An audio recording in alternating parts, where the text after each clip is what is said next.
வணக்கம். டிகேவி ராஜா செய்திகளுக்காக நான் செல்வி மோகன். இன்றைய தலைப்புச் செய்திகள். சவுக்கு சங்கர் மீதான குண்டர் சட்டம் ரத்து, உயர் நீதிமன்றம் தீர்ப்பு. தமிழகத்தில் 3 நாட்களில் கனமழைக்கு வாய்ப்பு, சென்னை வானிலை ஆய்வு மையம் தகவல். வக்ஃப் சட்ட திருத்த மசோதா, நாடாளுமன்ற கூட்டுக்குழு அமைப்பு. காயத்தின் அச்சத்தால் பின்னடைவு, நீரஜ் சோப்ரா உச்சம் தொட்ட நதீம். இனி விரிவான செய்திகள். யூடியூபர் சவுக்கு சங்கரை குண்டர் தடுப்பு சட்டத்தின் கீழ் கைது செய்து சிறையில் அடைத்த காவல் ஆணையரின் உத்தரவை ரத்து செய்து சென்னை உயர்நீதிமன்றம் தீர்ப்பளித்துள்ளது.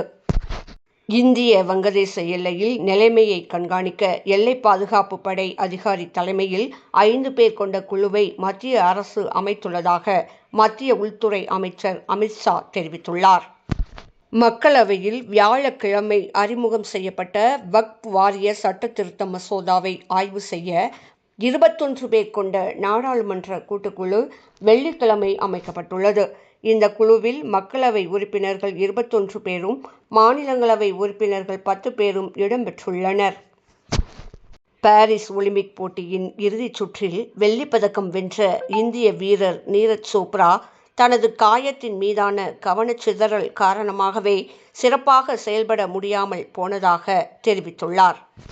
தமிழகத்தில் ஆகஸ்ட் 11, 12 மற்றும் 13 ஆகிய தேதிகளில் 24 மாவட்டங்களில் கனமழை பெய்ய வாய்ப்புள்ளது என சென்னை வானிலை ஆய்வு மையம் தெரிவித்துள்ளது. இத்துடன் இன்றைய செய்திகள் நிறைவடைகின்றன. நன்றி, வணக்கம். இது போன்ற செய்திகளை உடனுக்குடன் அறிந்து கொள்ள டிகேவி ராஜா செய்தி சேனலை சப்ஸ்கிரைப் பண்ணுங்க, லைக் பண்ணுங்க அண்ட் ஷேர் பண்ணுங்க.